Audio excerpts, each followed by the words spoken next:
pass that blunt. No, not that one. That, yeah, son. Oh, the one. The OG. Yeah.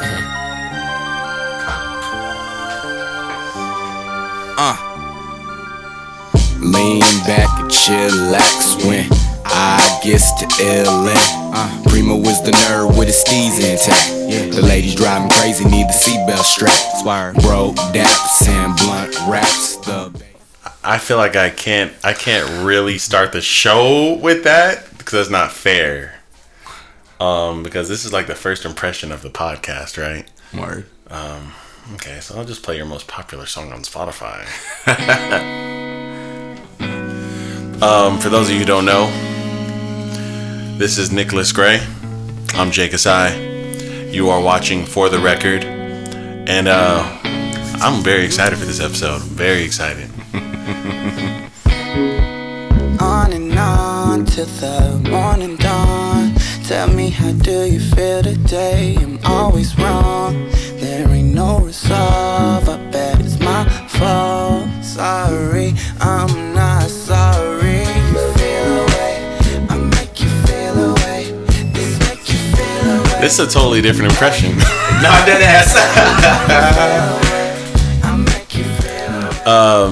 With all that being said, young Nick, how you feeling, man? I'm feeling pretty good. How you doing? Man, I'm doing great. This is probably episode 6, 7. I don't know what number we're on, but we're at a point now with this show where I feel like people know what they're getting, and you're probably one of the guests outside of maybe Sunny that you're probably the most connected to me guest I've had, and I purposely avoided having guests where like I know everything about them catalog wise already. Like I know all your unreleased music, your released music. I'm pretty in tune with it, but also I'm not. So fair. This is a great opportunity for us here, and I think this is just necessary. I don't know if you have something like this in existence yet. Something similar, like I said a little bit earlier off the mic, with Untapped Hip Hop. We did kind of like an interview and whatnot, but it just wasn't in the same setting because I don't know them as well. Yeah. And like you said, we have like history and stuff. So, Yeah.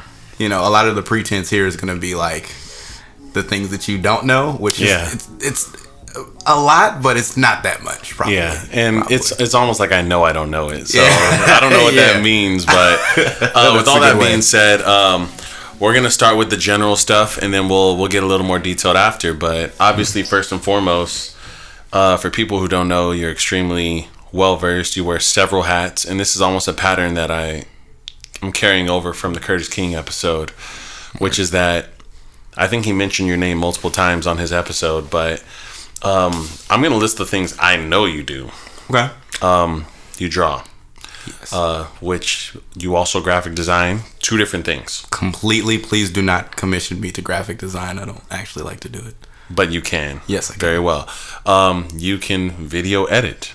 That's what I'm doing after I leave here. Yeah. Which I almost feel bad. I just snitched and said you could do it. But you can video. You notice I've never asked you to do it. No, and I appreciate that you don't. Knowing that you can, but I still don't. What I have asked you to do is you're a phenomenal singer. And it's in a way that you bring something I can't bring writing-wise to the singing when you sing on a record. Because I know countless vocalists, several people who can do things my voice can't do on a beat. And I can write it, they can come in and sing it. But you come in and bring a different sonic to records when you sing on them. And that's why people call you more than other people. So I almost want to cross compare you to like, this is how you know you're different. So there are singers where we go, okay, we just need someone to sing this for us. Yeah. Those people get called, and you can almost call anyone, so it's very inconsistent. Utility. Yeah, but then there's these people who they're almost like they're the against the grain sound that get called. The people who come to mind for me are James Blake, Sampha. These are people that other singers call. Yeah. because they go, I feel like I'm too much in my own bag over and over. I need someone who will go against it, but is extremely talented and I respect. Thank you. Beyonce calls Sampha. Beyonce calls Frank Ocean. Kendrick Beyonce just calls called James Sampha. Blake. Yeah, people call Sampha. Yeah. That's the moral of this whole episode. People be calling Sampha. Yeah. But you're that. For me, you know, I've had multiple records where I called you and I was like, look, man, I usually don't have something for you to say. I go, this is where I'm going. This is where I need to get to. Can you facilitate the process? And you're like, yeah, hold on, just play that beat one more time. Done. You know, like, and you do that for a million people, you know, so I don't know if you realize that, but that's why you get the call and those people don't. They might even be a more professional or a more polished singer, but they don't have that. Maybe. Well, thank you for giving me my flowers. Hey, shout out to Noah James. You feel me? Shout out to Noah James, who just did that recently, right? Yeah, definitely the energy track. Because obviously Noah James as well knows countless vocalists. Absolutely. But he probably went, what Nick does on records is something I'd like to have brought to this record. It's really funny that you say that because a lot of the people that I end up, because I record at home. For the most part, I think that's another big part that you can kind of let me be responsible for something when it comes to like musicianship, and I'll get it back to you not only like with, you know, a piece of me, but also like pretty quick, like expedite the process. You might do it better than the person who's asking you to do it. And I don't mean like musically. I mean like you might send a more mixed vocal than they're using for the whole song. No, I've did that. I for sure did. I for sure. Yeah. And that's just, you know, that should be the general metric of how anybody moves, but that's just how being, especially in our small circle of people, we expect that. Absolutely. You know, and we're the types where we're like, look, man, you are going to have to come all the way here to record it if you don't do these things to make it happen. Bruh, back when I didn't have a car. Yeah. Oh, yeah. I have to say that's definitely showing, we do need you for this because, nigga, we gonna get you here. Yeah, you remember I drove all the way to you. Yep. We didn't live close by each other. No. I drove all the way. I picked you up. We linked up. We cooked it. And I took you back. And I said, thank you. And that just speaks to your value, you know? And I've known that about you before I knew how great you were overall. I just kind of knew that you had that almost, I call you jazz when I describe you to people. That's just the most encapsulating way to explain it is you're different in a way that's undeniably respectable. Man, thank you. And because it's jazz, it's almost like you just are breaking rules all the time.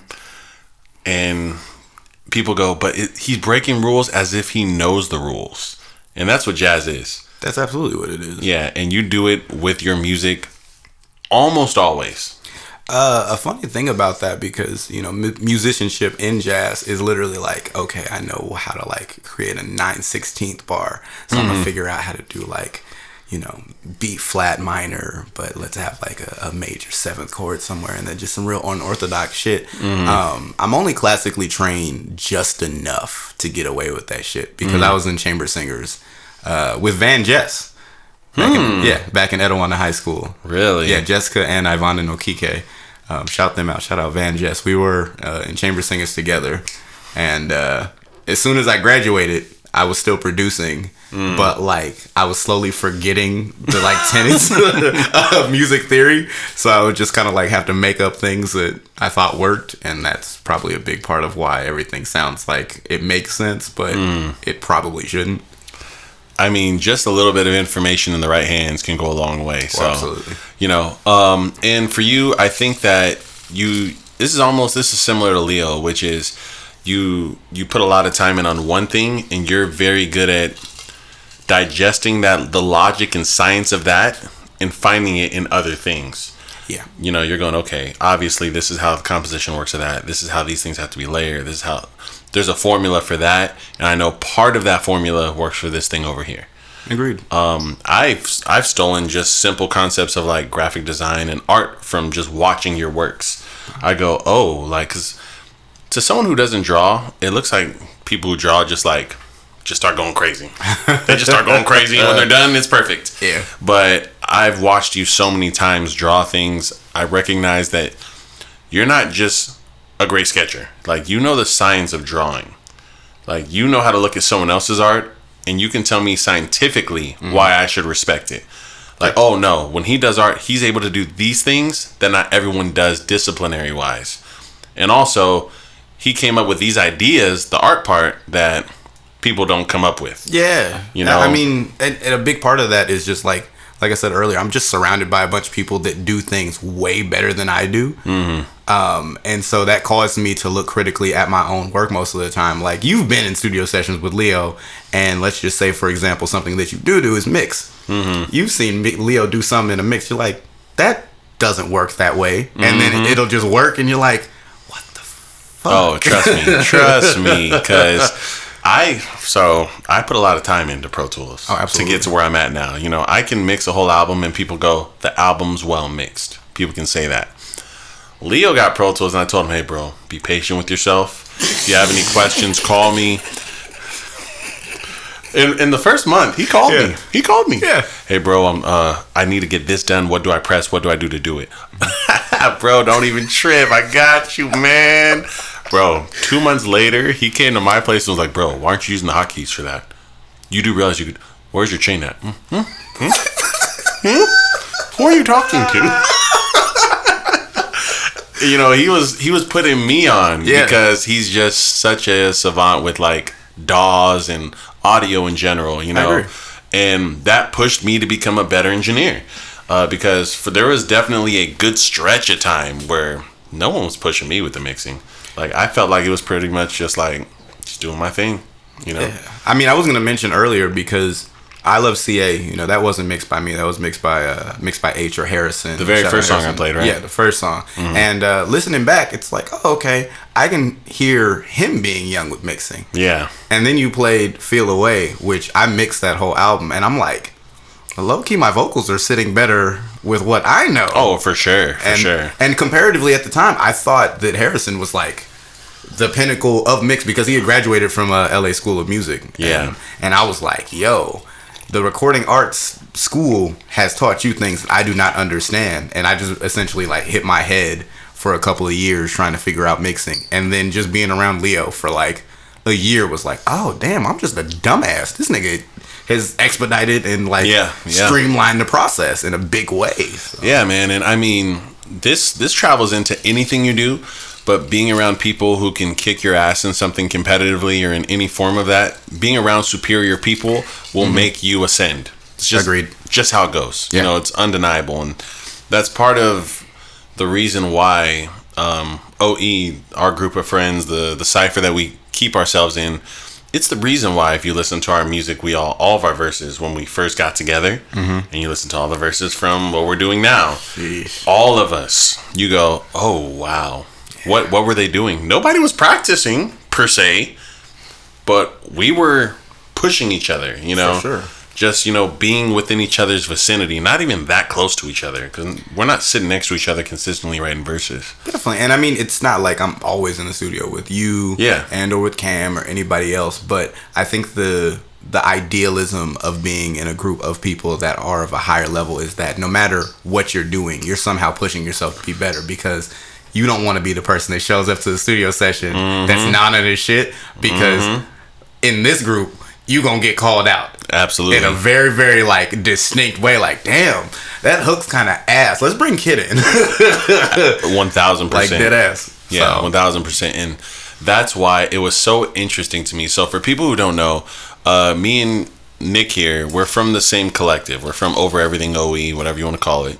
And that consists of several different members. But a long story short here, all of us have known each other since maybe 2014, 15. Sounds about right. Maybe that's the last relationships that were developed.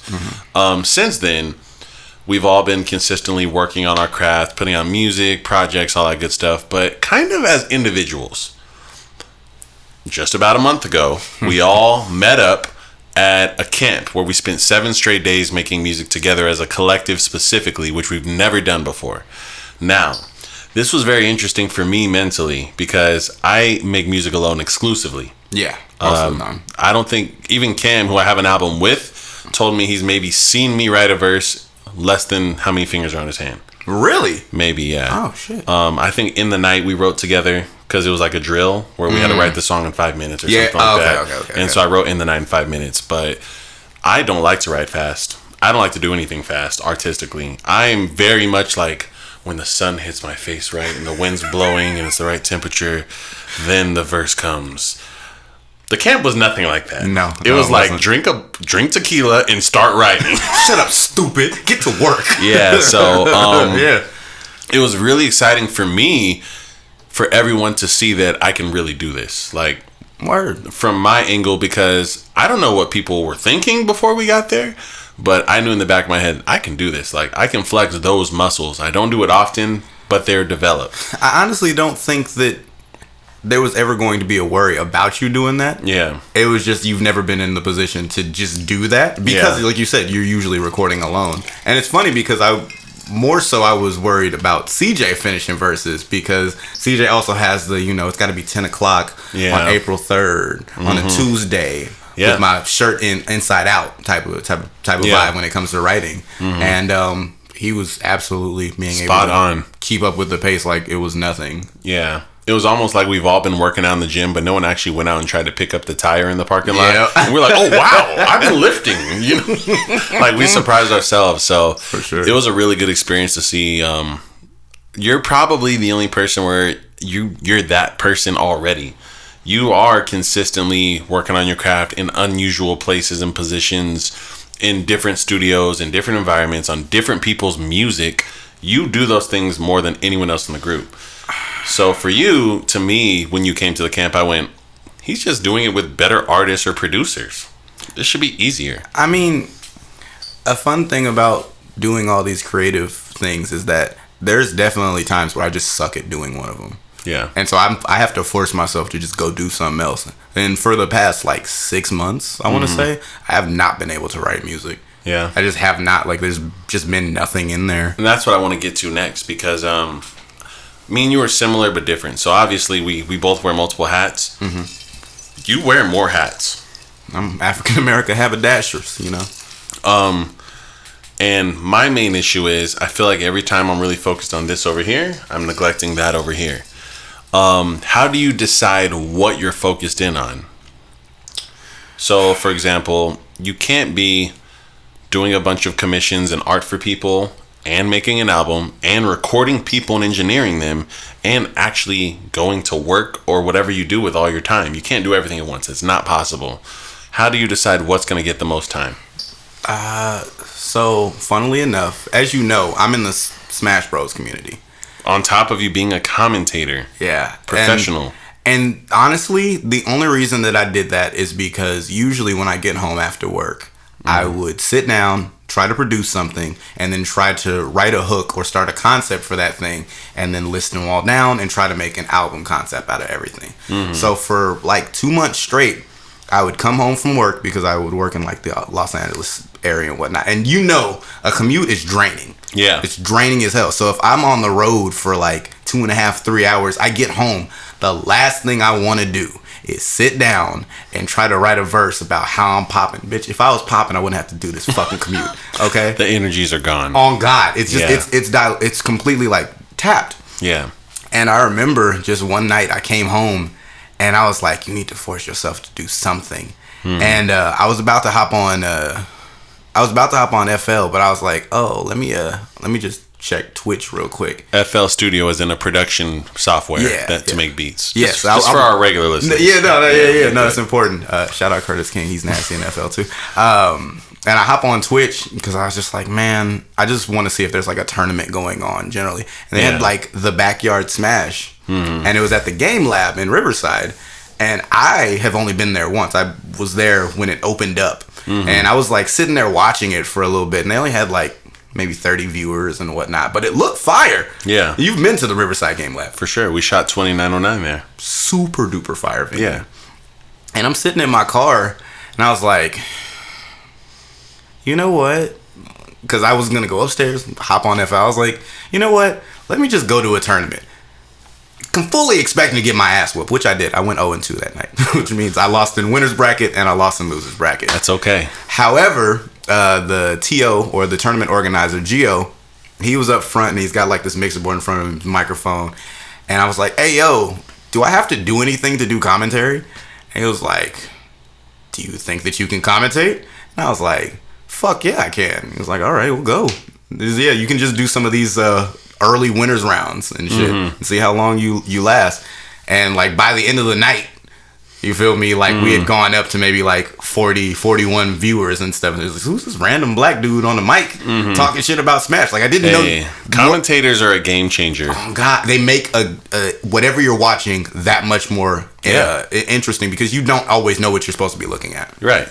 And or so they're showing you things you didn't see. Exactly. And that's huge. No matter what sport you're watching, you know, that sort of immersion helps you stick to the sport and helps you become a better player a lot of the times. Absolutely. Because I can admit to it. I can't be touched in Smash right now, at least in our group. You saw what I did to Cam at that camp. That was crazy. All I'm going to say is I'm washed. That's all I'm going to say. So I finished that night up, and I just started going back weekly every single Friday. And I kind of just put music on the back burner, but I picked up this thing that required me to use my voice and required me to be astute and aware of what was going on the screen in front of me. And in a lot of the ways, it just replaced me having to write something down for a beat with what can you come up on the fly with what you're like looking at. Yeah. You feel me? And so I've been doing that, and I think that was a big part of me actually breaking the writer's block. Right. But when I couldn't write or make music, I was like, I didn't do it on purpose. It was just an opportunity that happened to open up. That's a lot of why I do what I do, and it ended up filling that gap in a significant way.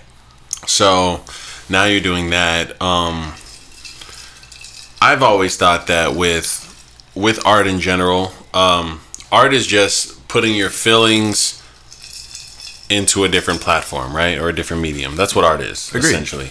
So with music, if you're not really feeling a lot of things because you feel almost muted or stunted, or maybe you've been feeling the same thing for a long time, you know, that's writer's block, you know? Like, you're like, I already wrote this feeling. I don't really have more to say about it, and nothing's changing. I think that's part of the reason why a lot of artists need to go out and commentate Smash, or go out and play sports. Go out and just go out. Yeah. Go live real life and feel things. Because once you do that, next time you sit down in the studio, the music starts writing itself. When you draw, the drawings draw themselves. When you, whatever you do, you know, you have these new catalysts behind you to just get you flowing. Because I can tell you right now, when you came to the camp, you were not hesitating on anything. There was no stunted anything from anyone. And I mean, like you said, your distance doesn't create a problem, but it does create a difference in how you approach writing. Absolutely. And so you have to adapt on the fly. It says, yo, I need to spend my time in the correct way and try to get this verse out. Like, you know what tenets of what you want to make are hard, flow-wise, and delivery-wise that you had to do at the camp. Yeah. If the crowd doesn't know, I live with Cam Archer and CJ Wesley. CJ Wesley mixes his own music, so a lot of the times I hear what he's making and I'm like, damn, that's fire. That's cool. And I just told you Cam, before I left, was in his room writing something. And it's not like a matter of getting outshined or anything like that, but it's like, I know that he can do that on a dime, like on command. There's no way that hearing him and kind of observing his workflow that I'm going to be in the same room with him and just not have shit to say. Oh, you got me fucked up. Right. And I think that that's also kind of a thing as well, which is so for me, like when we all work together in the room, which is something I never do, you almost don't realize that other energies floating in the air can also catalyze your writing. Definitely. Like for me, I kind of have we all have our autopilot per se. I have a whole conversation with you about your autopilot I want to go over. But with all that being said, I think that when I'm around people who approach different pockets, use different vocal tones, do different flows, if they're next to me and I can just hear them mumbling what they're doing, it almost kind of hits a switch in me that goes like, that's possible. Agreed. Progress that. Take that on. I mean, on our group project, you started one of your verses with, and I hid, and it's because I was standing next to you. I didn't write anything for you. I didn't even tell you to do it. you just looked at me and went, and that's so amazing, you know, that just being around other people that you know the art of or you understand their art, it just gets the ball rolling that much faster. Absolutely. And you hear that from all of us in the project, that we're around each other, you know, in a big way. It's not emailed records. It's nothing. It's all made in the moment, and I hear it in every song. So it's not only does it show up in our song, but it shows up in our interactions. Like we rewatch the live stream of us in Ogasha studio. It's like, oh, they actually have a dynamic. Absolutely. Which is pretty wild. And like me listening to CJ, as you said, I'll be like, oh man, I'm complicating shit, or I need to do like a an ear catcher or something. Yeah, exactly. You know, when I use the Starbucks line, I'm only writing that because you guys are in the room. Word. That's not on a single Jacobside project anywhere. Absolutely. But Jacobside can write that. Yes. Anytime. But it takes like a situation of that magnitude where it's like, yeah, I'm going to pull this out just to let you know that I mesh with what's going on in the room. Absolutely. And we all make that agreement mentally because when we got to the mic, everybody had at least one punch that was like, that's hilarious. Exactly. That's hilarious. And it's just funny because this is also a reason why I have such a deep respect for all you guys, is because I don't have to hope you do it. Yeah. You know, it's one of those things where it's like Cam kind of was like, you're last. Did you do it? And I was like, man, you act like I'm not that come on, like, you know, like, come on, man. I got a couple, like, so it's just a beautiful thing that we can because nobody likes to talk trash to someone who can't ascend to the trash talk. Absolutely. That's bullying. That's bullying. So like in our circle, we don't talk trash to the guy who can't do something about it. No, but funnily enough, we don't have that guy anymore.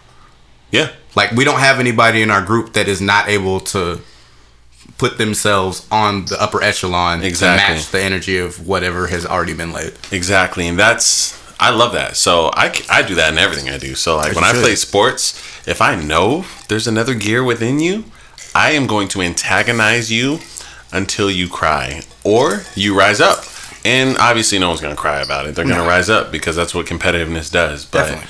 You know, and on the flip side, if I'm with people who can't rise up, I almost become like a coach, you know, or you know, a motivator or a teacher, you know, or an encourager. I don't encourage you in the studio. Like, I'm here to hype you up at most.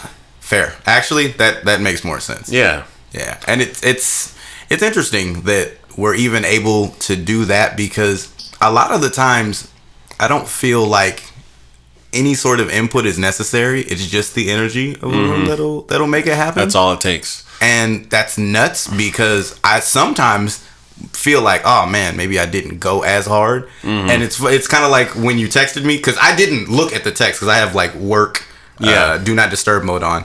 Kasai texted me earlier and I was like, oh yeah, I need to call him to let him know. And he was like, oh, I just texted you. It's one of those moments because if I do feel like, oh, maybe that was weak, I'm gonna be like, hey, I don't know about that, the way you started this verse. It's like, wow. Yeah. Oh, they already know. Yep. Yeah, absolutely. And that level of honesty is important in all artistry. But to my next point. So for people who do something a lot, you develop a muscle memory, right? No matter what sport, what art. So like if you start drawing, if you just start drawing right now, you have a internal style that is you, that when you're just kind of flexing the muscle, that's what comes out of you. When we make music, we have that. For me, I have an internal BPM. If I write without hearing a beat, it's always the same tempo. I don't know if everyone's like that. Are you like that? Whenever I write, it's somewhere in between 120 and 140. I'm at 90 BPM on the dot. On the dot, exact. No matter what, if I write bars without hearing music, it will always be 90 BPM. That's nuts. You're like hip hop to the core. I am nuts. Talib Kweli. Hey yo, not scratch that. There's no edits on this podcast. So for me, that's why like when I tell Cam, because Cam's the king of like talking trash to us, you know, like, yo, I'll rap you right now. I'm like, well, put the beat at 90 BPM and let's talk. If it goes to 93 BPM, I'm in trouble. You know? So for me, it's funny because you're so jazz, you're so unique that your autopilot is you being different. And that's weird. The fact that you told me your autopilot is a range of 20 BPM. You're like, oh, between 120 and 140. Excuse me? Yeah, is that odd? For me, that's extremely odd. Okay. For me, comparatively. I don't know, but I'm telling you from my perspective, the fact that your inherent subconscious writing without music playing can be two different genres of hip hop. We're talking like traditional trap and boom trap almost. You're floating in a big range of beats because we're talking 20 BPM right there, right? Yeah, that's a significant amount. That's the difference between Travis Scott and like DaBaby. Exactly. If we switch that to 90 to 110, we're talking the difference between like Talib Kweli and Kendrick Lamar. Yeah.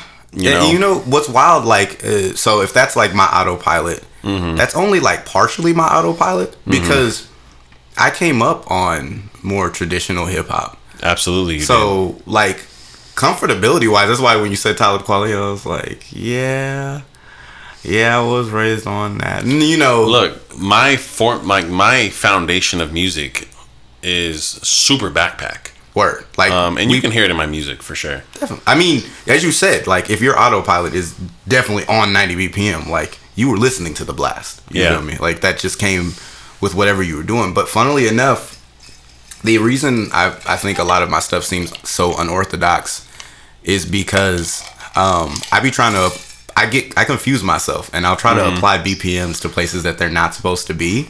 Oh. And even though like I said 120 to 140, like that's just my go-to just in general, like when I produce too. Yeah. So that's where my mind is at. So when it comes to like 90, I'm still thinking of 140 flows. And when I can't figure that out, I have to go to like what my pocket would be to like sing. Oh wow. And I have a different pocket for when I sing. That's for sure you do.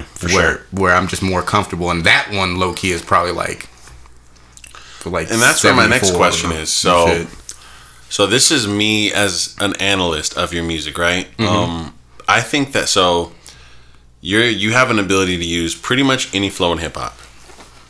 You have probably 4 to 5 rap vocal tones that you can reach to. Yeah, then you can still sing.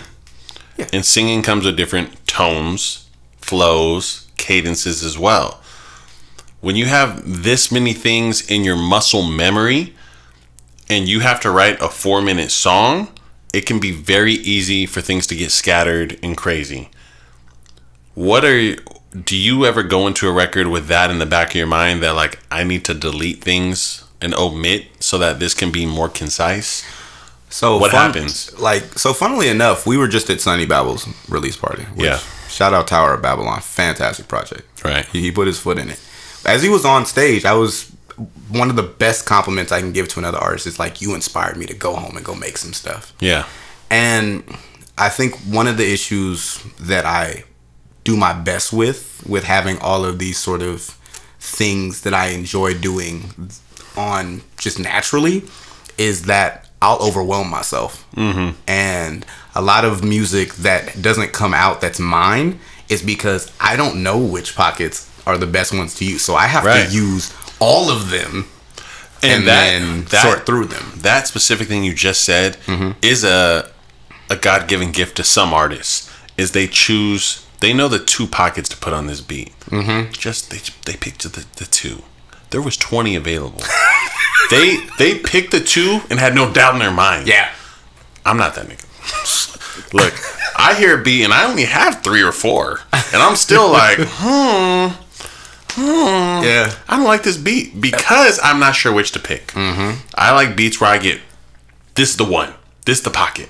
Yeah. Those beats are the ones to me that speak to me. That's what, when I say a beat spoke to me, I'm defining that as the pocket was undeniable for me. But for someone like you, I don't know if there's a beat in existence where you're going to get consolidated down to 1 or 2 pockets. Those beats exist, but I have to make them. And that in itself is a dilemma. Yeah, because you've just based on the songs that you played earlier, those were 2 completely different pockets. Yes, they were. But I fit on both of them. You fit on anything. And that's the issue. So I have to like I'm forced to be a part of community. Because if I'm just by myself, I'm going to do some experimental shit that's not going to make sense to anybody but me. Right. But when I go out of my comfort zone to work with people, because I don't think I'm the most social person. I'm just an entertainer by trade. Right. Like I'm just naturally. It's not the same thing. It's not at all, because I don't like actually going out and being social. Yeah. But when I'm around, you know, groups and individuals that like know what their pocket is, like I said, Cam, if you hear this nigga rap, you know that he knows where he's going to be, even if it is unorthodox for most people. To hear that and then go over to CJ, it's like he knows what pockets he's supposed to be in. Yeah. And then come back to me. I think CJ's the best at it. I absolutely agree. CJ fits on everything. Or he'll look you dead in your eyes and go, I don't fit. I don't like yes. And that's honestly that's a better trait than being able to fit on everything, in my opinion. It's easier. And that's essentially, I think, what my artist journey has been. Has been narrowing down the pockets that I fit on for my music by using every single pocket on everybody else's. That's why I have so many features. Right. Like, but that's also what makes you almost seem to be just a feature artist, because you get on features where you only have so much time available. You pick a pocket. You just pick one. But when you're alone on a record, you're like, there's space for about 7 pockets in here. Oh, God, bro. Yeah. And I think for me, this is me on the outside looking in. This is like just being a fan of Kid and going, where are all the solo albums? Where's his classic? I'm going, if I were him, I would have to, before I even make one song, go, we're making this type of album with these pockets only. I'd have to make rules before I make the album. And that's crazy that you would need to create these almost prerequisites to make a project, because there's too many availabilities to you as an artist. Yeah. And I mean, you pair that with a very turbulent upbringing. Yeah. Just in general, like I just have a lot of shit that as an adult I've had to unpack. And so I'm thinking about unpacking these things and being transparent in a way that makes me uncomfortable while already being uncomfortable with what I'm putting on. You're record. almost putting what I don't want to call it contingencies, but you're putting these extra. It's like a monkey on your back while you're trying to just do what should be a free process. Absolutely. You know, and that to me is why I think that you making your first true solo album where you're ready to make a campaign on it, all that, I don't know when it'll come. Sooner than you think. Yeah, I actually have the track list done and everything. So what's that process like for someone like you who can do an MF Doom record, you could do a Drake record, you could do a Snow Allegra record, you could do whatever you want, and now you're saying there's gonna be between 8 and 15 songs, and you're gonna make it seem like a cohesive project with ideas on it? It's how do you go about that and make an album? I've realized that my process is very much so just make some shit and then go live with it. And it's really unfortunate in the way that I'm very methodical and determined when it comes to things outside of the realm that's not solo stuff. So all the camp stuff seemed very straightforward. I knew what pockets I wanted to do. Even if it seemed like funny, like even Britney Spears freestyle and stuff, I'm like, I know that this is off the beat enough, and these punchlines are just wild as fuck enough. This is what I told, so we have producers in the room, and I looked at them and I said, look, it sounds like he was just being Kit. This is actually scientific. And I told them, he showed you, I'm about to get out the pocket just long enough for you to go, he's off beat, and then I'm going to jump in the pocket just to let you know I know where the fucking pocket is. Absolutely. And that is how I know you have all of that in your mind when you write. And I had to tell that to our producers, because they're not going to hear that. No. And they went, that verse is crazy. And I went, the fact that he jumped that far out the pocket and then dived in the pocket is why you have to respect that verse. It doesn't even matter what he said. Man, I mean, sign a white artist, buy up his masters. And then mixed in the hotline. just fun stuff. And right now, if I'm not mistaken, I have 6 projects in the wings. I believe in Oh Gosh, Anabian, the dude that I was talking about. Shout out Pete.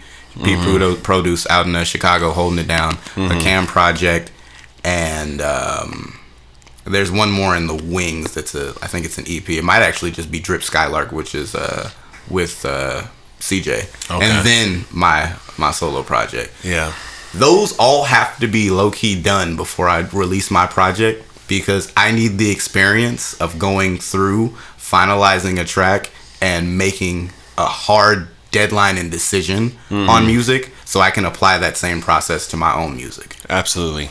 Yeah, you're in a trial by fire phase. That's literally my whole life. Yeah, actually, and that's rough. It is, because I've never wanted to learn that way. That's just how my life is. Nobody wants that.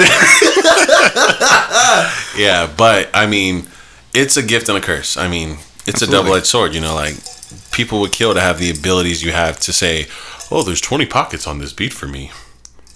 You know, there's some people where there's not one, and they want to be an artist. Oh my God. These are people. You know, yeah. There's not an actual pocket for them on a multitude of beats. And then there are people like you, where it doesn't actually matter what the beat is. People call you. Noah James can call you. Jake Asai can call you. Cam Archer can call you. Christine Aria can call you. Like, these people don't make the same music. And they can all call you because you're a Swiss Army knife musically, you know.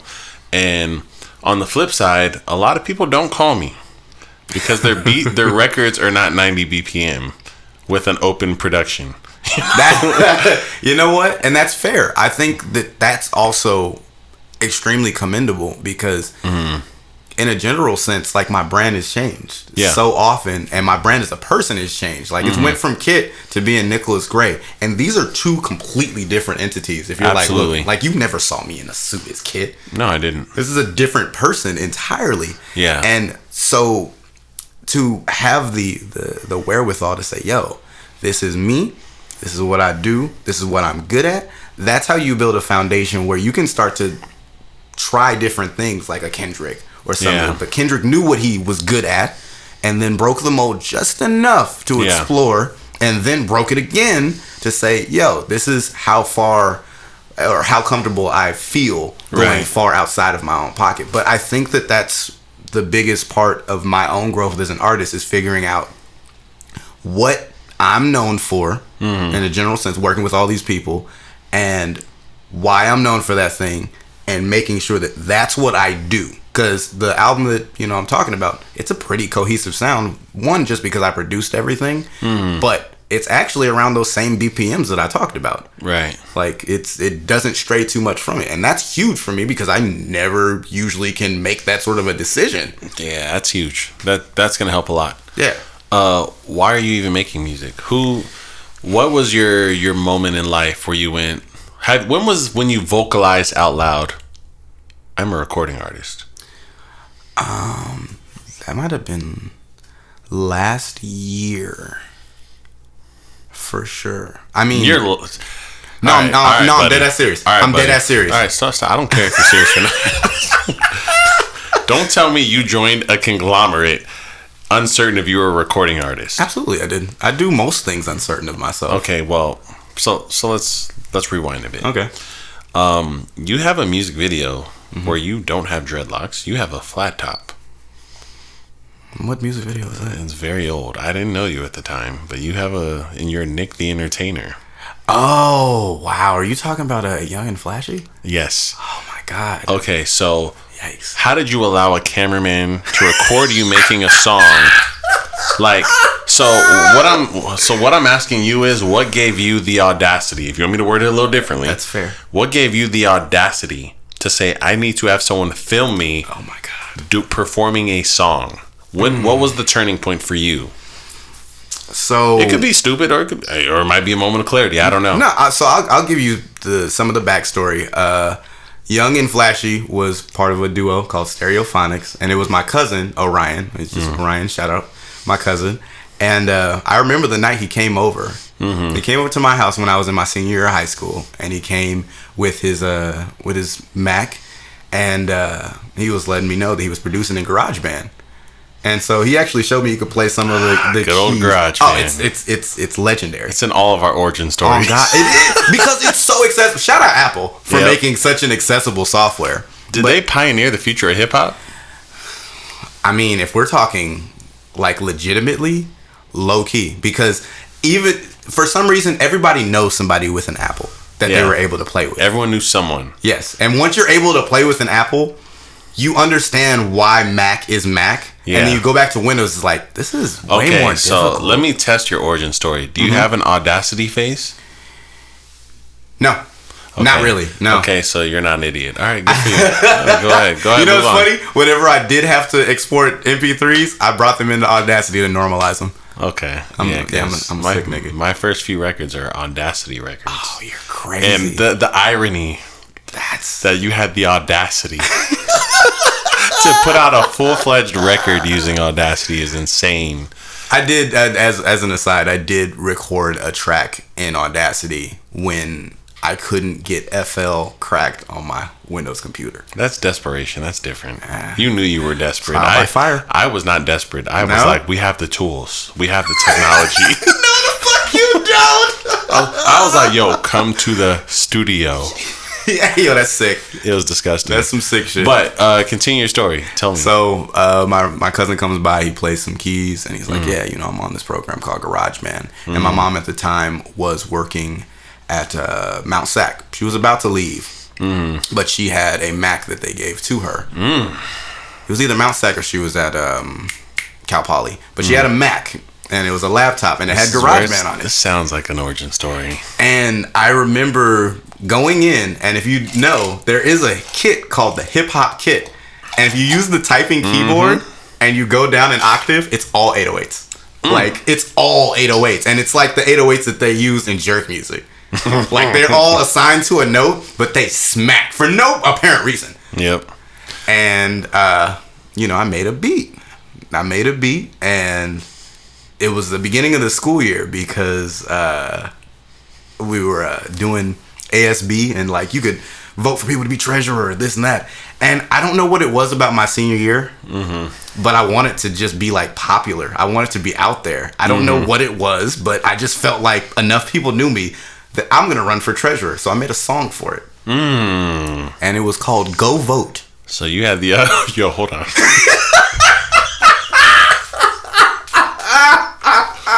Oh, man. This boy was Obama before Obama. Oh, my God, bro. And I actually had posters and shit that had, like... You remember the Obama effect? Oh, you used it. I used it, so it was like the threshold was down and shit. Oh my God. And I had to print them in black and white because I didn't want to spend too much of my allowance. Gosh. Now, long story short, I didn't win. No? I did not win the treasurer. The villain origin story. It was the villain origin story because the second song that I made, and that's actually the one that made me think that I could do this. Okay, this is what I was looking to hear from you. So, the only reason I say I only started considering myself a recording artist last year is because that's when I copped my Neumann, my TLM 103, and I copped my Apollo. Okay. That was like a huge purchase of me that says, of course you can do this. You spent this fucking money on it, essentially. Okay, I don't want to hear about that. Fair. Okay. This time, I thought that I could be an artist because I started thinking in terms of what would a project like with me sound like. I did Go Vote, but I need to push myself in a way that's funny, but also realizes that I think that I'm satirical. Like, I'm better than hip hop. I can make what they make. I'll listen to Lil Wayne. You feel me? I listen to Lupe. I could make a song like that because that's always where my mind's been. I can make hooks and I can make hit stuff. That's not that hard, is what I thought at the time. Look, I don't want to stop your story. Go ahead. But I want you to know all of us have the era of I can do what they do easy. Or I can, how are they there and I'm not? I could be there. But here's the thing. You have to have that in you to push yourself to go up there. But it doesn't come at your second song. Oh, it doesn't come for a while. It doesn't come, but that's how I felt because like I said, I was in chamber singers. I was like, I already understand music enough to understand what they're doing. I understand what key their auto-tune is in. Absolutely. My next song that I dropped, and I remember the beat. I want this song. I don't even have the original version anymore. I have the version that was re-released for the album that I put out. Oh, Lord. Continue. Spoiler alert. The song was called Booty Cheeks Flapping Like Butterfly Wings. Oh. Nicklaus Gray, ladies and gentlemen. Actually, like Nick the Entertainer, ladies and gentlemen. And I didn't go by that either. What'd you go by? I went by NDC. NDC? Which is my fucking initials, Nicholas Daniel Clark. Oh my goodness gracious. And I spelled it like INDEECI.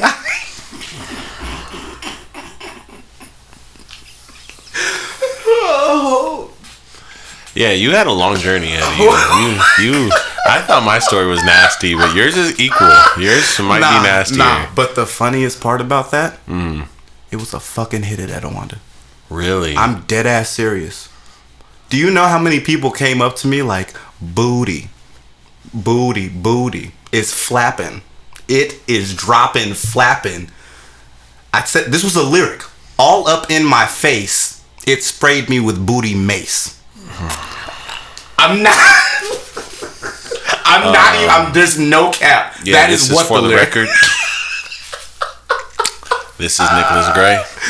So to expedite and let's fast forward a little bit back to the Young and Flashy. The audacity was eventually my cousin asked me if I could rap with him on a song. Okay. And he shows me his group of friends that they're a little bit older than me. I'm like 22 around this part, like almost going out to be Nick and the Entertainer and shit. Yeah. And they're older, like in a general sense, like they're like 28, 29, 30. And in my mind, after I was introduced to all of them, their rapping, their singing ability, I was just like, I could do this better than everybody. You said, I'm just different. I dead ass, which is why I'm in cargo shorts, a fucking gray hoodie, and one of them wooden chains. Oh, it was that era. It was that era. With a lion on it. This is 2010 then. Yeah. Okay. Yeah. Your clothes told me. Yeah. Wait. No, because I had to come back and I had to live with my grandma. That was part of the growing process because we all lived at home. And so for me, I had to go through this. It was like 2012. Okay, actually. So you were on the tail end. Okay. Yeah, the tail end of it. But the audacity that I had is I was like on the beach and I was like, I have the best verse on this song. And I was like, record me. Of course you want to. I deserve this music video. You see how I'm holding it down? Look at how long my socks are. They're almost touching my knees, bitch ass nigga. I believe you thought that. That's where I'll stop with that response. I do believe you thought that. That is. And since then, I did humble myself after that. Of course. For sure. That is the most important phase of this story arc. Yes. Because not everyone gets to the humbling position. Also, shout out 100 Watts. You feel me? I love all y'all. Y'all was great people. Thank you for having me because y'all taught me a lot about myself. Tell me about the humbling phase. Like, what triggered the I'm not Lupe fiasco? Like, what made you realize, like, oh, I actually got to put some work in, and this is something where I can improve and become a lot better than what I am? Honestly, going to the Vibe. Yeah? Yeah. I was well received on stage, but once again, at that point, I was mixing all of my own music. So even if I felt comfortable with what I was saying and I felt like, okay, well, maybe I can out-rap this certain person, I realized that I wasn't making good music in general. And that bothered me a lot because not only was my music lacking, my actual music engineering was lacking. And that was also something that I was doing. So unfortunately, because I have all these hats, I take everything personally because it's probably me. Yeah. Like, yeah.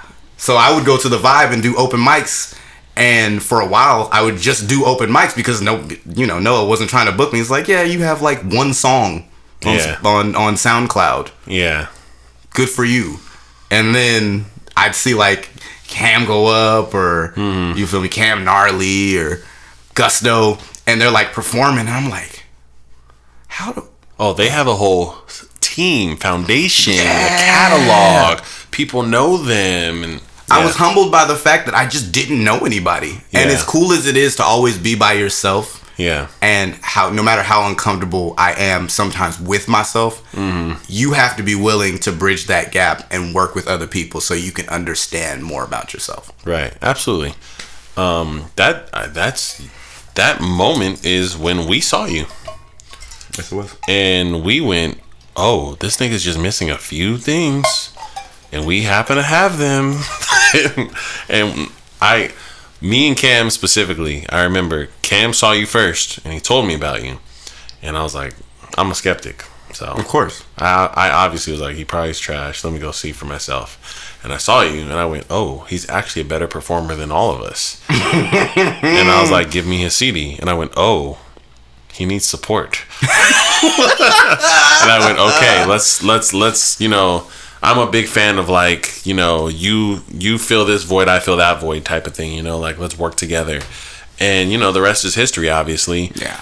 And because you're one of those multiple hats people, all you really needed was exposure to what you were missing to fill it yourself. Yes, for the most part. The deeper you go, the more I need. Yeah. And so, like, as time has gone on, I've just figured out, like, learning about myself. It's like, okay, as much as you know, go to Leo about something. Or, like, hit up Kasai about some shit. Or ask Cam how he feels about these sort of things. But the deeper I go, the more I have to ask other people. And the problem is, there's a lot of pride that comes with doing everything yourself and then being commended on doing everything yourself. Yeah. So, it's a hard habit to break. I'd say that much. Absolutely. So my earliest hardship was my voice. Fair. You know, have you always sounded like this? Like the way I sound right now? Yes. No. What year did your voice? Did you just wake up one day and was like? Oh, you mean did my voice sound like this? Yes. Yes and no. So there's a backstory to that. I mean, we can do it here. Why not? So there's a whole catalog of music between the years of 2008 to 2000, almost 10, where I was recording all the time, and no one in Oase heard a single record. Wow. Really? Yes. Yeah, absolutely. And the very last projects I did were with Stevie Dub. We did like a full mixtape together.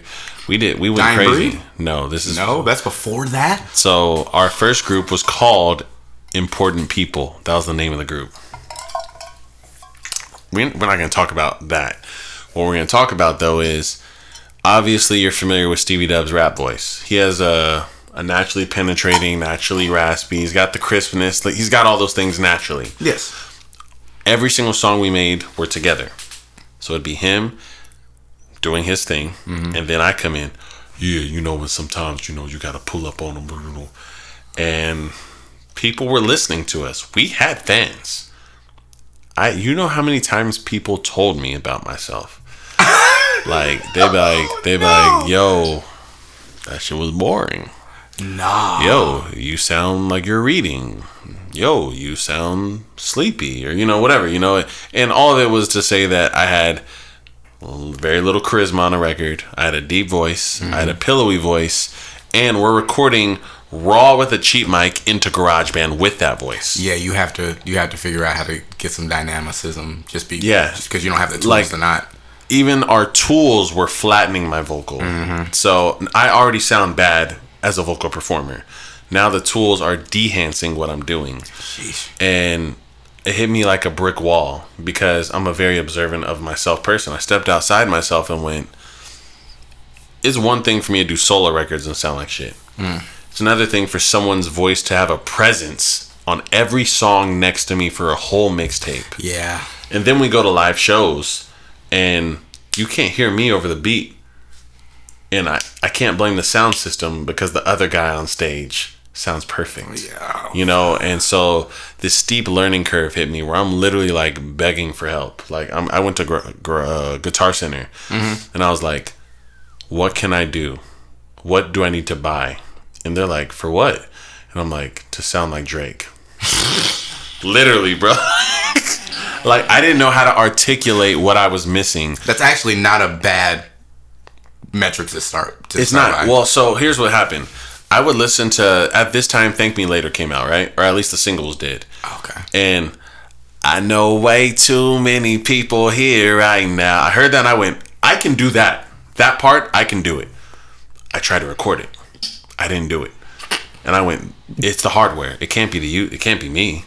It partially was.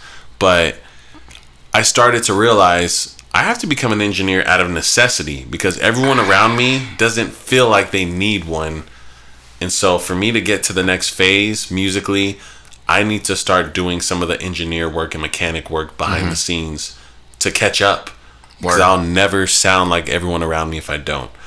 And I started, like this voice I'm speaking in right now, this isn't how I naturally spoke my first 18 years of life. Jeez. I had to start speaking as if I was on a microphone all the time.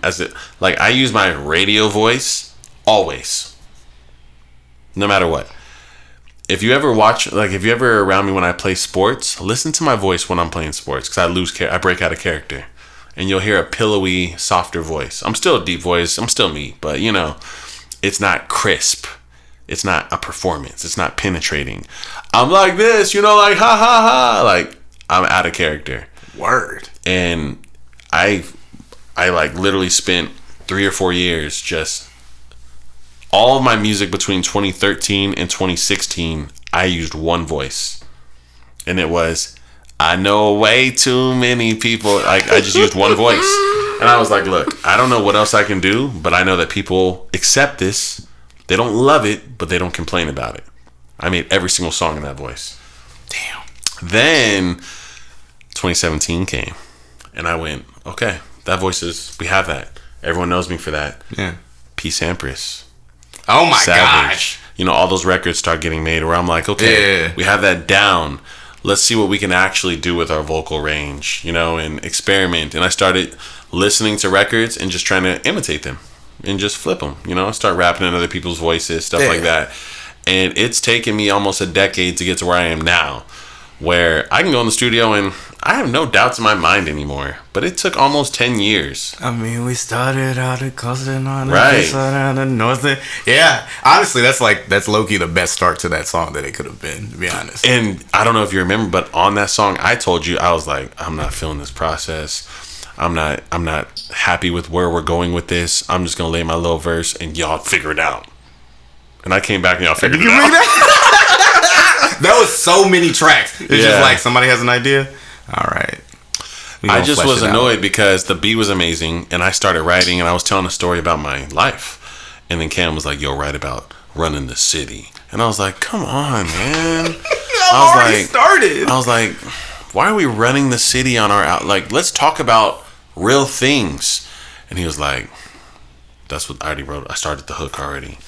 And then when he did the hook, it wasn't about running the city. And I was even more angry. And I left. I left the room. I laid my verse and I left. I was like, this song's going to be a throwaway. This song's trash. And I went up to you and I went, sometimes as an artist, you have to just do your part and shut up.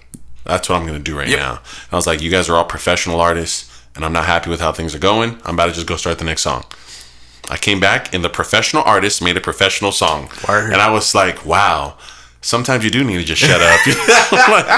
So, that's another reason why I can rely on you guys, and absolutely. It's a beautiful thing. So, I mean, I guess my last questions for you are, what's next?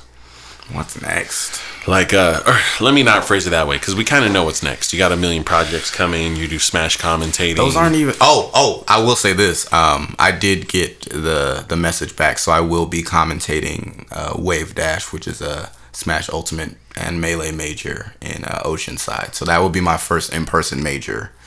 So that's like... And majors are like the big boys. Those are the big boys. It's going to be hosted on the VG Bootcamp, which is essentially the hub for Smash action on Twitch. They usually average about 5,000 to 10,000 viewers.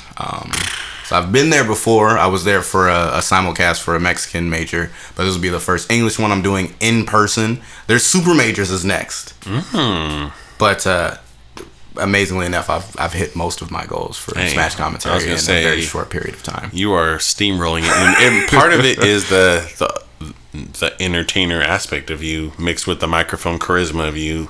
You have a head start. Honestly, and that's why I want to do it, so I can then do kind of what I've been doing with teaching. It's just like, I already know how to do this thing. Let me go teach other people how to. Right.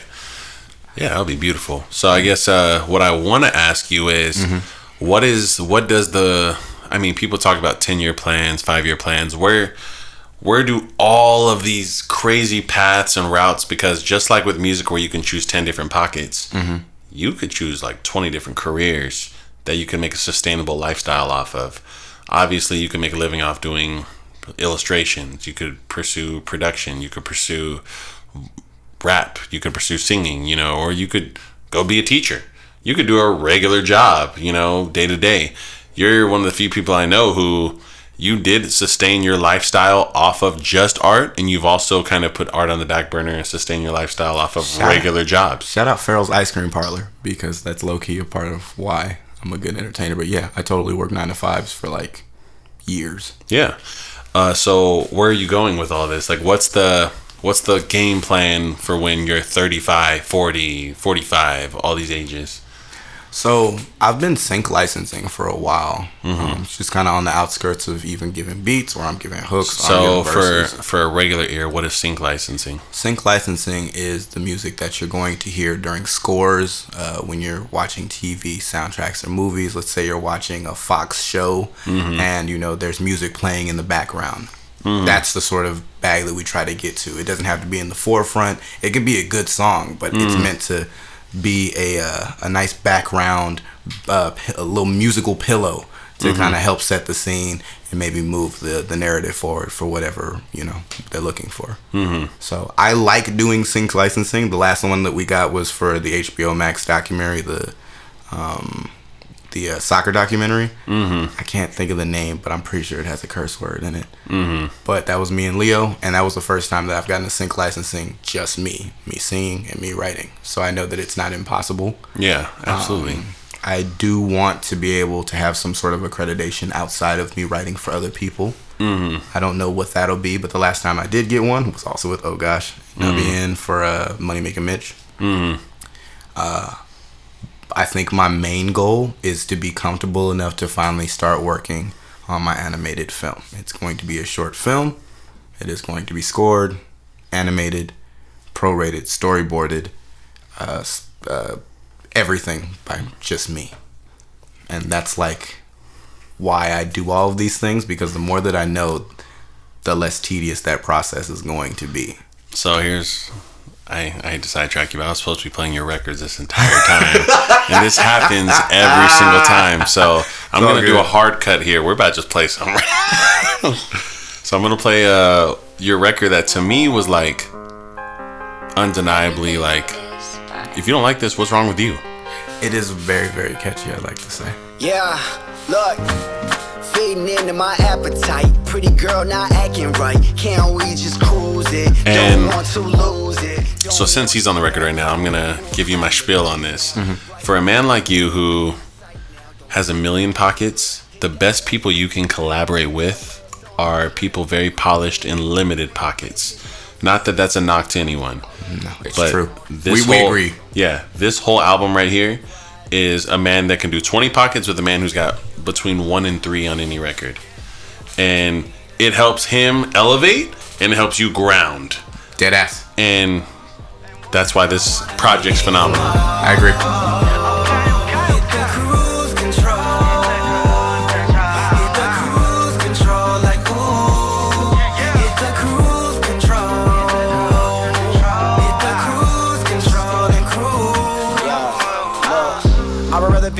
Like GPS, like I'm on the way, like I'm DCS. CJ Wesley. I'm trying to make this bad easy as easy gets, but you wild and I can't stand. I hate to do this, but I'm gonna fast forward it. Right? That's fair.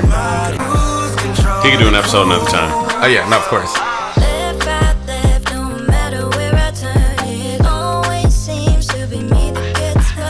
So with these moments like this, so if I were in your shoes, because I'm big on like, anytime I have a small victory, I'm like, how can I exploit this and turn it into a gigantic win? Like, so for example, I accidentally found out about the rap voice that worked for 6 years. I found it on accident. Yeah. So I was laying solo records, just trying to get my brain to go, you can do music alone. Because I did so many joint records, feature records, group records. I wasn't sure if I could make an album alone. And I made this song called City Lights. And City Lights was my very first solo record where people went, you sound like you make this shit. Like you do this shit. Like people like, I remember Speech was like, yo, City Lights was playing on accident on my phone speaker. And they asked me like, yo, whose joint is that? Like they asked like it was like it was a song. And when he told me that happened, I went, oh.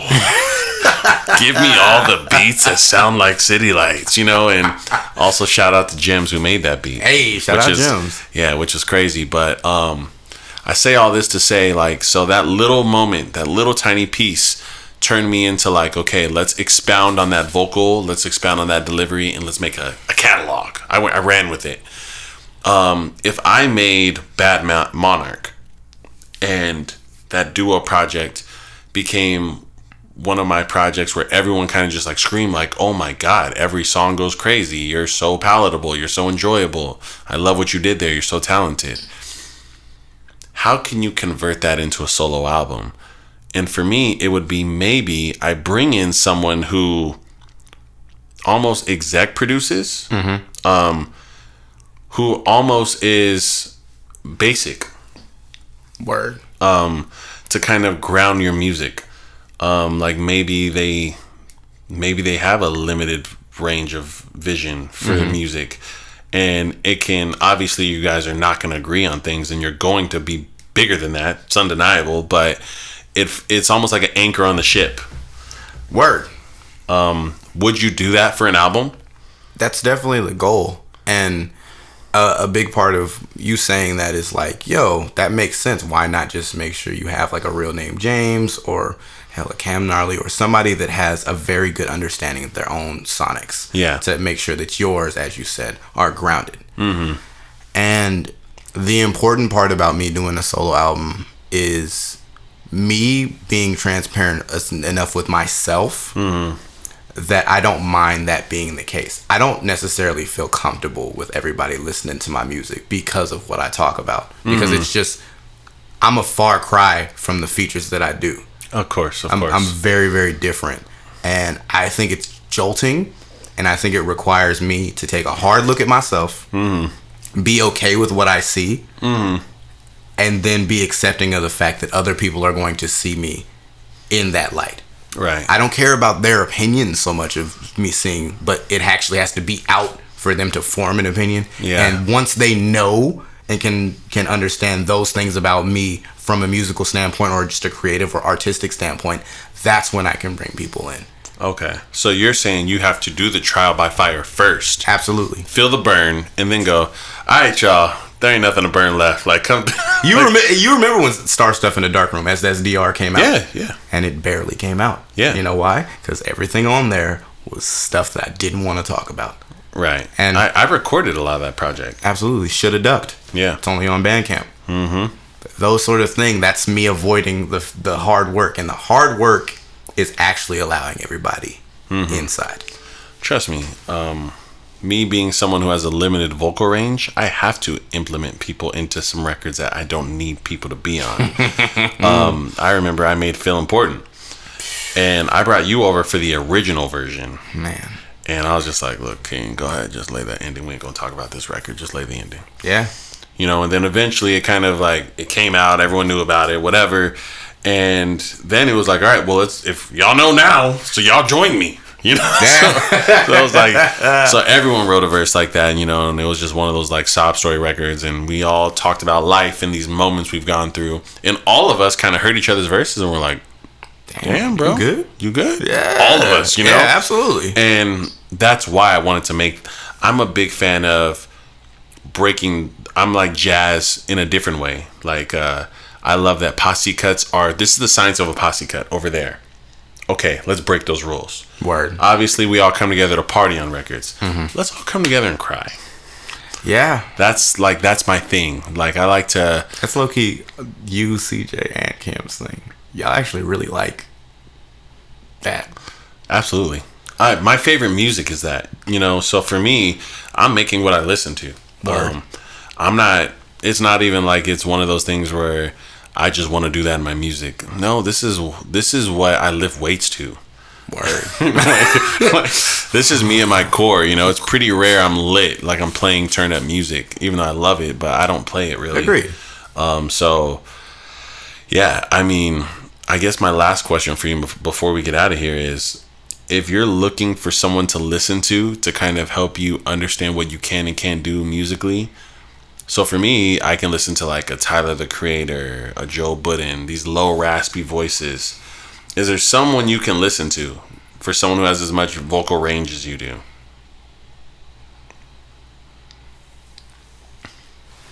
For some reason, the first person that's coming to mind is Serj Tankian from System of a Down. Really?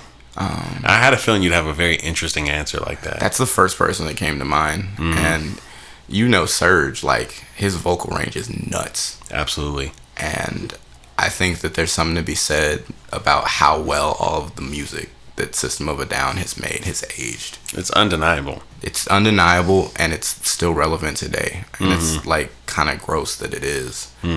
And I'm sure many people don't know this.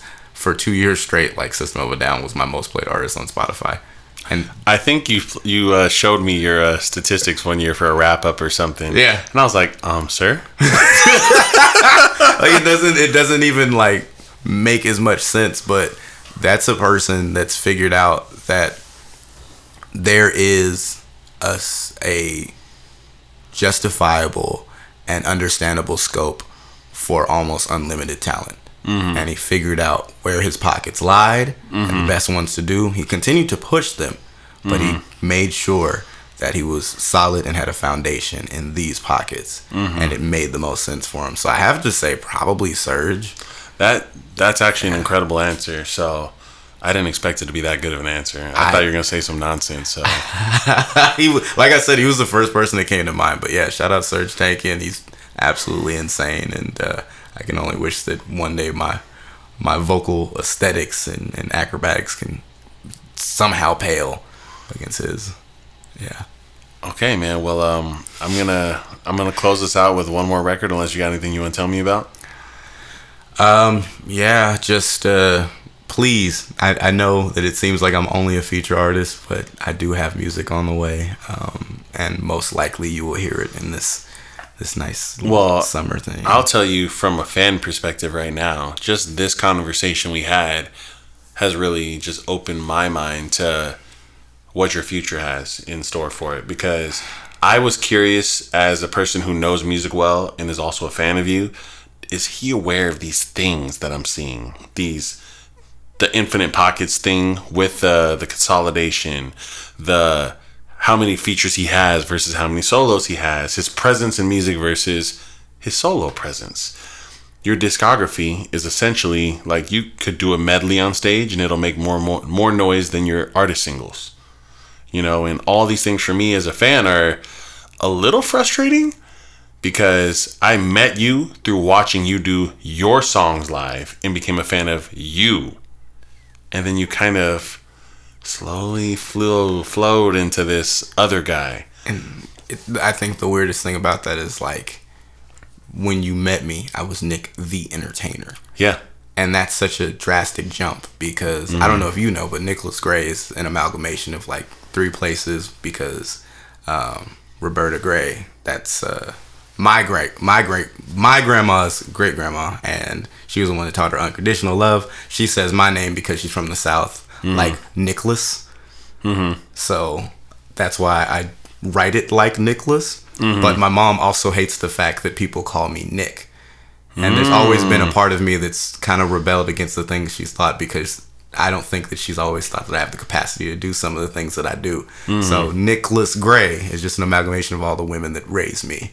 That's beautiful. I didn't know that. So damn, I'm glad I asked you to say one more thing. So I left being an entertainer because that's not a fair image to give to the people that care about me. I want to be more transparent. It's just a lot of work. So yeah, the music is coming. Okay, man. Well, I'll say this: I was already obviously a fan of you. Not to be a gatekeeper or any type of arrogant, but you're the last person that came to OE, and you came with my official stamp, because I'm the guy who's annoying, the asshole, the whatever you want to call it, the stickler. I don't know what the phrasing is for it. I consider myself a nice person, honestly. I do. Yes, you are. But I say all that to say, you know, I'm a genuine, actual fan of what you do. I think you're a professional. I think you're elite. And I do think that there are some things happening that don't show that. and we covered them. You know, like you explained them to me. Like it makes perfect sense, and it makes me that much more excited for what's to come because now I know it's inevitable. Absolutely. You know, and that's beautiful because sometimes, you know, it's almost like when you're a fan of an athlete or a guy and you go like, man, when he first came as a rookie, you knew he was going to be a legend. And then when things don't go that way, you get frustrated. But you can't talk to the athlete because he's an athlete. But with you, you're an artist and a musician, and you're not going to get injured. You're not, your knee doesn't go bad or something, you know. So it's good to hear that the only thing that could have gone wrong was a lack of awareness or a lack of attention to detail or all these things that could have been the issue that you don't have. So the future is bright, and you know, I think it's inevitable. Like things are going to go crazy. Here's hoping. You got to go through it to get through it. The journey is much better than the destination. I'm a major believer of that. So, it's good to hear that you're still in your journey and there's so many more highs to be experienced in it. We are Over Everything. We are OE. That is Nicklaus Gray. We have a Nicklaus Gray album coming. We have a collective album coming as OE. And we need more music together as well. And I think that this podcast helped me to understand how we can properly just not have your jazz added to my cement. We can actually collaborate. That's what this felt like. So I'm going to just play a record where your jazz just annihilated a record.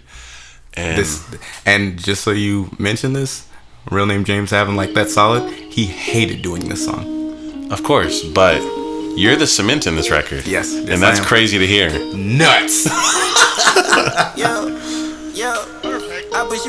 For the record.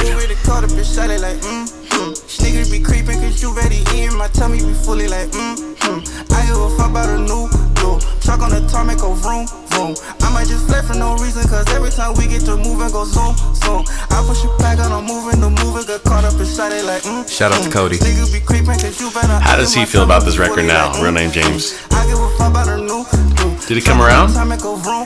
He did because everybody loved it. Hey, you bullied him. Shout out to Real Name James. Shout out to Real Name James. I guess I've been in the mood. Shit, I guess I be the dude. I love to see the pendulum swing because it has to. It has to swing. He's gonna ground you. You're gonna elevate him. That's half of these tracks. He wanted to do them and I didn't, and then I wanted to do them and he didn't, and then by the end we were like, oh, we know what's best for us. It's beautiful. Yeah. Watching out what I say now. Let me back in my way now. I need $1 million cause we going shilly in spite of the stupid. My wrist is on Cupid. Love for the timing, I'm making the movement. They move like some losers. The fuck is you doing? Radical is on direction. In fact, put a stack on me and mine. We making it back in the shop and extra back. Coretta a robbing the guy that we robbing. Go pop up with options and copy. Nothing, nigga, get it poppin'. Fly ass, nigga, no rapping. Young bad man, no rapping. Chain tuck pushing, no robbing. Shout out, you split out of stock, then back to my watch, cause a real nigga clock.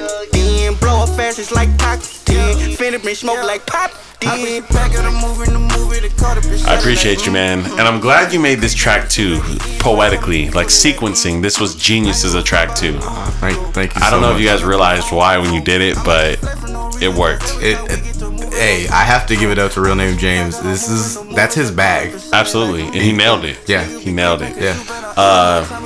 I'll see you on season 3, man. This is season 2 for the record. Till next time. Peace.